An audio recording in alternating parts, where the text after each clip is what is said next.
Magandang araw sa mga boss-abo natin dyan. Flex ko lang po. Ngayon po ay December 23 po, Martes. So, mayroon po tayong home service ngayon sa Cainta.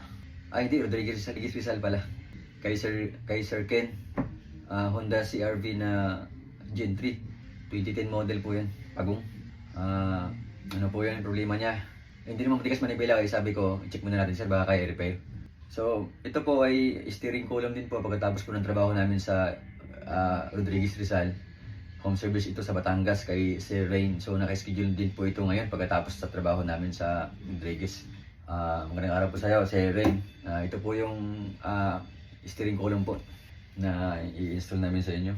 Mayroon tayong unhan, tatlo unhan na din. So, sa CR-V naman na Pagong, mayroon tayong malaking pinion, isang stock lang yan. Mayroon rin tayo sa Honda City, Honda Civic na FC, Honda City 5th generation, ito 6th generation ito. Iba kasi yung 5th generation kasi yung motor niya kasama sa raking pinion. So ang sa VX ano na nasa column na yung motor. So yun lamang po mga boss ako, baka kailangan niyo po PM niyo lang po ako. Salamat po.